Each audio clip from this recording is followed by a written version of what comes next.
Hello students, good evening, अस्सलाम वालेकुम। आज हमारा टॉपिक है जामिया मिलिया इस्लामिया का जो डिप्लोमा एंट्रेंस होता है, उसमें जो मैथ्स के क्वेश्चंस आते हैं उसको हम डिस्कस करेंगे।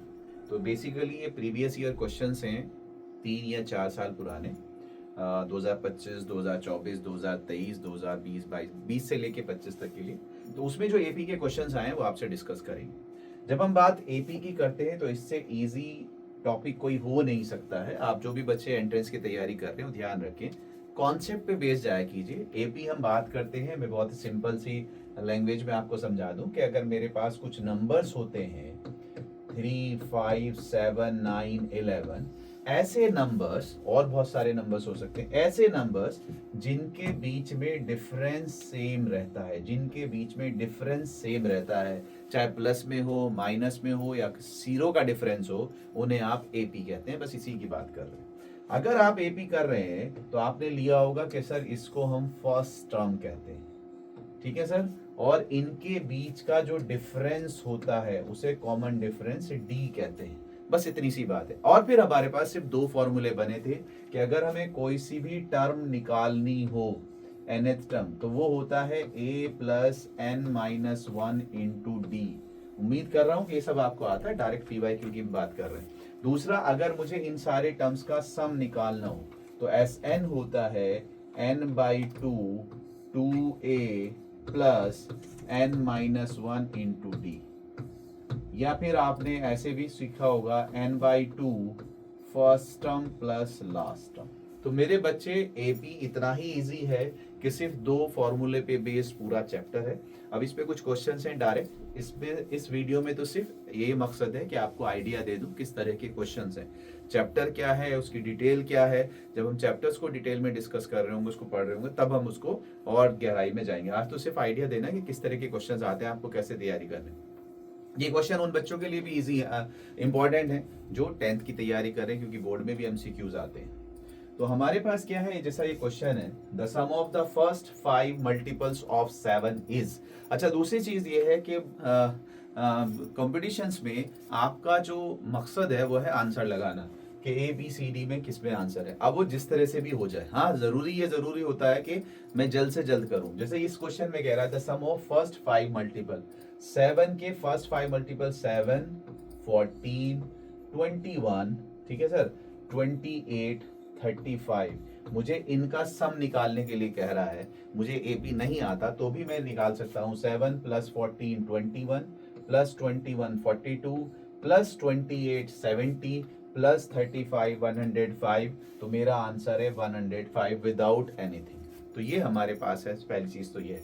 दूसरा, अगर मैं एपी की बात करूं, मुझे सम चाहिए, तो सम मुझे 5 नंबर्स का चाहिए, n/2 first term plus last term, ये मेरे पास है।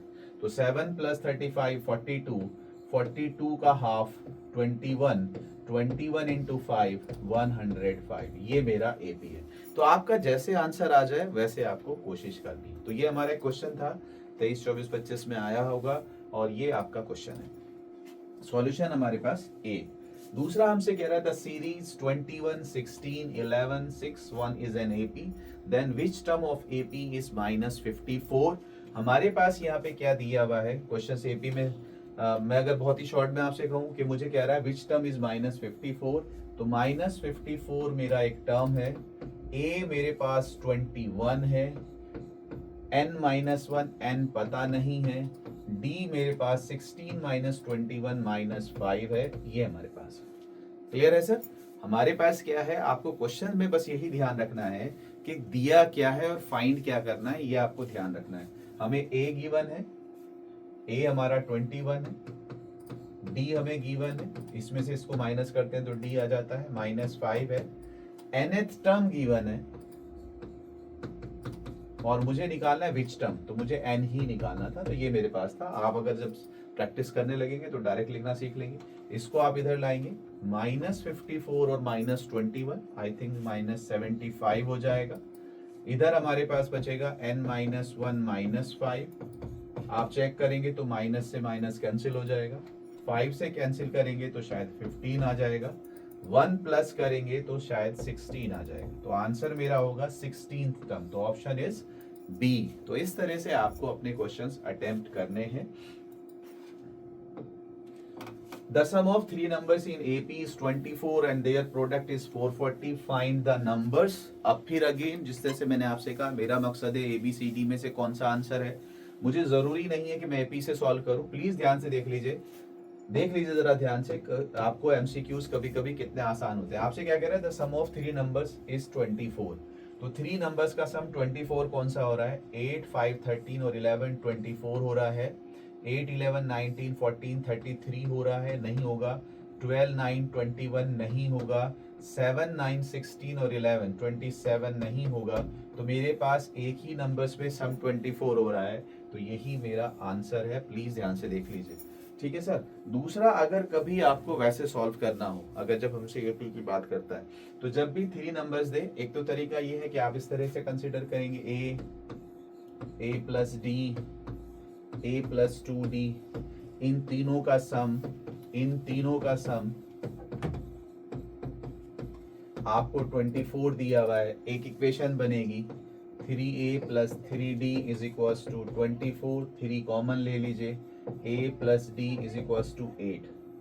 दूसरा आपसे क्या कह रहा है, देयर प्रोडक्ट इज, इन सब का product a into A plus D into A plus 2d is 440।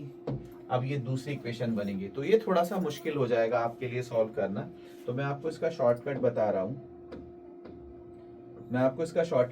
कि अगर कभी भी आपको सम ऑफ थ्री नंबर्स दे, तो आपको नंबर्स ऐसे स्टार्ट करने, एक नंबर आगे ले लीजिए a प्लस डी, और एक नंबर पीछे ले लीजिए a माइनस डी। तो थोड़ा सा इजी रहेगा। आपसे कह रहा है सम दिया हुआ है, ये तभी यूज करना है जब सम ऑफ थ्री नंबर्स दिया हो। क्लास 10th वाले भी इस क्वेश्चन को ध्यान से देख ले, जब सम ऑफ थ्री नंबर्स दिया हो तो इसको ऐसे करेंगे, तो ये हमारे पास हो जाएगा 24। आप देखेंगे d से d कैंसिल हो जाएगा, 3a is equals to 24, a is equals to 8, a is equals to 8। तो कम से कम एक जो वेरिएबल है उसकी वैल्यू आ जाएगी। अब आपसे क्या कह रहा है कि सर इनका प्रोडक्ट, तो a minus d, a plus d is equals to 440, ये हमारे पास है। तो अब आप क्या कर सकते हैं, a की जगह 8 रख सकते हैं, तो ये हो जाएगा 8 माइनस डी, ये हो जाएगा 8, ये हो जाएगा 8 प्लस डी, 440। सॉल्यूशन मैं आपको पहले ही बता चुका हूँ, सॉल्यूशन आपका आ चुका है, सिर्फ अब तो हम आपको सिखा रहे हैं आगे। तो 8 5 जा 40, फिर 40, 8 5 जा, ये होगा a minus b, a plus b, a minus b, a plus b, a square minus b square, 8 का स्क्वायर 64 माइनस डी का स्क्वायर इज इक्वल्स टू 55, ये इधर और ये इधर, तो आपके पास क्या आएगा, 64 माइनस 55 9, तो डी स्क्वायर इज 9, तो D is equals two plus minus 3, b is equals two plus minus 3। तो आपके पास क्या है, a आपका क्या आया था 8, तो अगर आप इसको नंबर्स को ऐसे लेंगे, 8 माइनस 3 5, फिर 8 आएगा, 8 प्लस 3 11, ठीक है सर। अगर आपने लिया, अगर माइनस में लेंगे तो 8 माइनस 3 5 हो गया, फिर हमारे पास 3 आ जाएगा, फिर ये हो जाएगा। अगर हम प्लस में लेंगे तो 8 प्लस 3 11, ठीक है।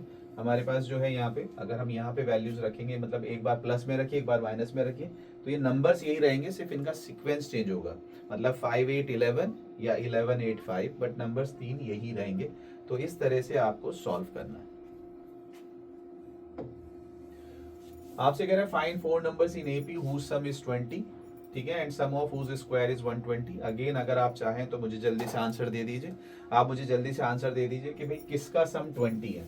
2 4 6 6 6 12 8 20, ये हमारे पास है। नीचे का सम भी 20 हो रहा है।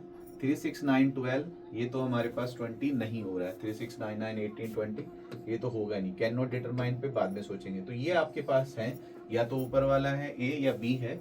हमसे कह रहा है sum of whose square is 120। Please ध्यान से देखिए, अगर इसका स्क्वायर करने पे आ जाऊं तो 5 का स्क्वायर 25, 4 टाइम्स इज 100, तो 120 नहीं आ रहा है। लेकिन अगर इसका स्क्वायर करने पे आऊं तो 4 16 36 64, ये आपके पास 100 हो जाएगा और ये आपके पास 20 हो जाएगा, तो 120। तो कौन सा ऑप्शन है आपके पास? तो ध्यान रखिएगा, बस एंट्रेंस एग्जाम में ज्यादातर जो कोशिश करनी है आपको कि आपका दिमाग खुला रहे, अगर दिमाग खुला रहेगा तो आप यकीन करिए क्वेश्चन भी नहीं आता होगा, कॉन्सेप्ट भी नहीं पता होगा तो सॉल्यूशन हो जाएगा किसी भी तरीके से, ठीक है, रास्ता निकल जाएगा। तो यहाँ हमने पहले जो हमने स्टार्ट किया है, कोई एपी यूज नहीं किया, सिर्फ जो कंडीशंस दी हुई है उसके बेस पे हमने क्वेश्चंस को सॉल्व कर लिया। आपसे क्या कह रहा है, find the sum of all odd integers from 1 to 1001। तो अगर आप ऑड इंटीजर्स की बात कर रहे हो तो 1 + 3 + 5 + 1001, आपको इनका सम लेना है। सम ऑफ ऑल नंबर्स के लिए n चाहिए होता है। तो सबसे इंपॉर्टेंट इस क्वेश्चन में जो है वो ये होगा कि भाई 1001 तक हमारे पास ऑड इंटीजर्स कितने होंगे, तो ये आपको सोचना है। अब थोड़ा सा अगर आप दिमाग लगाएंगे कि अगर 1 से लेके 1 2 3 1000, अगर ये हमारे पास 1000 नंबर्स हैं तो इन 1000 नंबर्स में 500 आपके पास इवन नंबर्स होंगे और 500 आपके पास ऑड नंबर्स होंगे। कितने? 500। बट यहाँ पे 1001 एक और ऑड नंबर है, तो आपके पास 501 नंबर्स होंगे। कितने नंबर्स होंगे? 501। तो n/2 first term plus last term, first term plus last term, तो ये हमारे पास आ जाएगा। तो आप ध्यान से देख लीजिए, ये 1002 हो जाएगा, 2 से कैंसिल करोगे तो ये भी 501 ही आएगा। तो 501 इंटू 501 आ जाएगा। अब यहाँ पे जरा ध्यान रखना है, यहाँ पे भी ध्यान रखना है। मैं इसीलिए कहता हूँ कि भाई एंट्रेंस में अगर दिमाग आपका सही से काम चल रहा है तो आंसर आ जाएगा।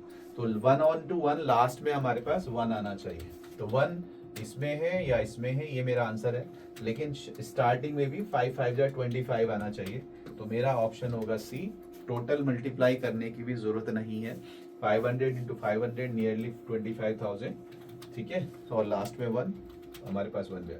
तो आंसर जो होगा हमारा सी होगा। आप चाहें तो इसकी मल्टीप्लाई करके देखेंगे तो एग्जैक्ट आंसर ये आ जाएगा।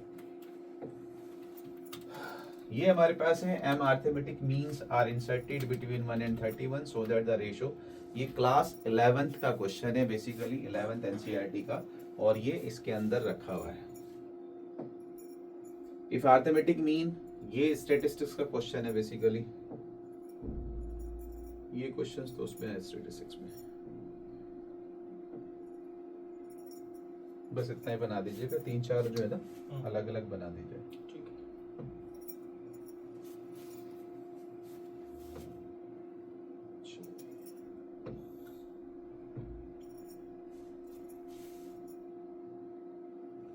ये लीजिए। कोई वीडियो भी रिकॉर्डिंग की और दूसरी एमए की करिए सर। हो गई।